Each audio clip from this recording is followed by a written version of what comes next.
सरकार आई, हम लोगों ने पूरा जमीन गांव वालों को वापस कर दिया।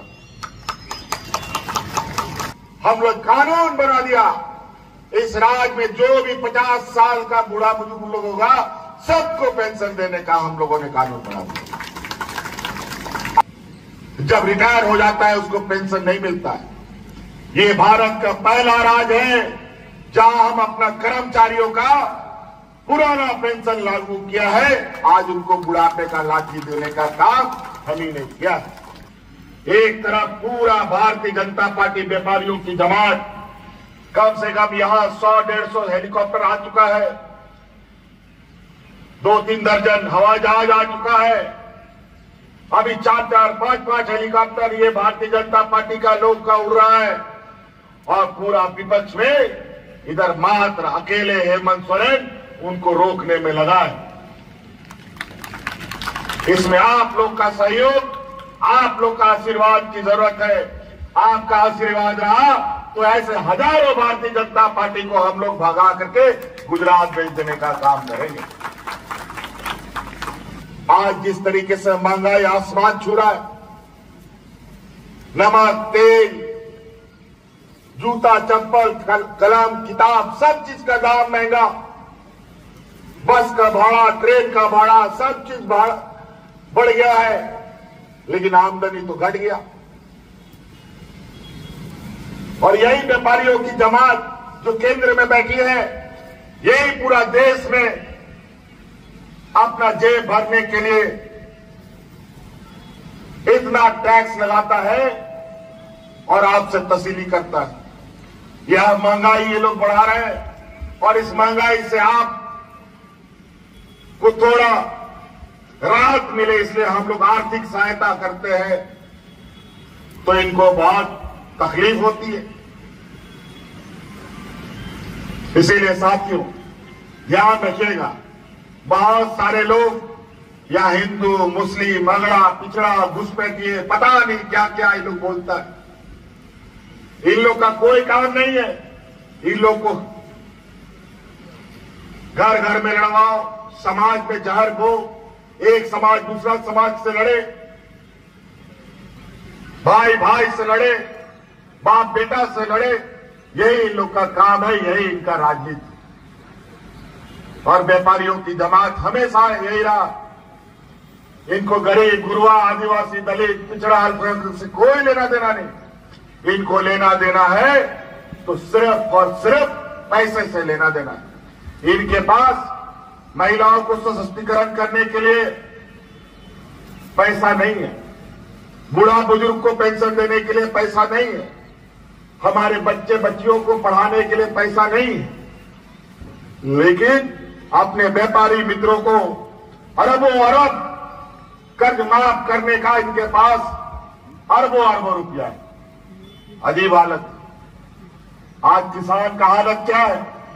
आय दुगुनी करने को लेकर 1 साल 1.5 साल से किसान दिल्ली में आंदोलनरत रहे, हजारों किसानों की जानें चली गई, लेकिन किसान का आय दुगुना नहीं हुआ। और वहीं ये झारखंड जैसा पिछड़ा राज्य अपने किसानों का 2 लाख रुपया तक का ऋण लिया हुआ हम लोगों ने माफ कर दिया है। तो कई ऐसी चीजें हमको जो जो याद आ रहा है हम आपको बता रहे हैं, लेकिन इतना लंबा चौड़ा फहरिस्त है। अभी तो 1 महीना बाकी था हमारे काम करने को। 1 महीना में हम लोग इतना लंबा और लकीर खींचते, शायद यही डर से इन लोगों ने हमारी सरकार पूरा होने से पहले ही लोगों ने चुनाव की घोषणा कर दी है। बहुत सारे आप लोगों के भी रिश्ते नाते अलग अलग राज्यों में काम करने जाते थे, कोई नौकरी करने के लिए, कोई मजदूरी करने के लिए। अचानक ये एनडीए की सरकार, ये भारतीय जनता पार्टी की सरकार ने बिना किसी को समय दिए देश में लॉकडाउन लगा दिया।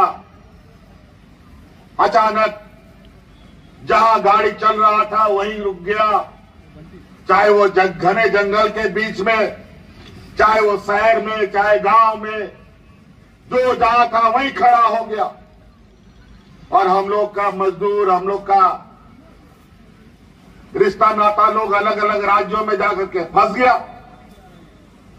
किसी को घर जाने का कोई रास्ता नहीं मिला।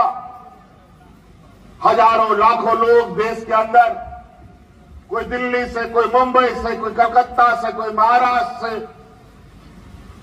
पैदल ही चल दिया अपना अपना गांव। महिला, पुरुष, बच्चा सब। कई लोग तो रास्ता में मर गया, कई लोग मालगाड़ी का पटरी के नीचे कुचल के मर गया। ऐसे भयावह दिन में भी इस देश का पहला और आपका बेटा, आपका भाई जो आपके सामने खड़ा है, आपके परिवारजनों को हवाई जहाज से ढो ढो करके आपके घर पहुंचाने का काम करता था। मुंह में मास्क लगा करके घूमना, रहना, किसी से मिलना जुलना नहीं। और ऐसे समय में हम कोरोना ढो ढो करके लाते थे। 2019 के पहले याद कीजिए, डबल इंजन की सरकार थी। केंद्र में भी बीजेपी की सरकार, राज्य में भी बीजेपी की सरकार, एनडीए की सरकार। यही खूंटी, गुमला, सिमडेगा क्षेत्रों में लोग राशन कार्ड ले लेकर के भाग भाग करते हुए मर गया, भूख से मर गया। लेकिन कोरोना जैसा महामारी, जहां हमारे मजदूर तबके के लोग सबसे अधिक हैं, एक दिन बेचारा मजदूरी नहीं करता है तो घर का चूल्हा भी नहीं जलता। ऐसे राज्य में भी हमने एक भी गरीबों को भूख से नहीं मरने दिया, एक भी लोग नहीं मरे। और इसका पूरा श्रेय जाता है इस राज्य की हमारी महिला दीदियों को, जो कोरोना में भी अपनी जान का चिंता किए बगैर गांव गांव में मुख्यमंत्री दाल भात योजना चला चला करके यहां के ग्रामीणों को, मजदूरों को मुफ्त में खाना खिलाने का काम करती थी। बहुत सारे ऐसे उतार चढ़ाव हम लोगों ने देखे। ना डॉक्टर का पता, ना अस्पताल ढंग का, ना दवाई का उपलब्धता। ऐसे स्थिति में और ऐसे पिछड़े राज्य में ऐसा महामारी एक अभिशाप के जैसा होता है।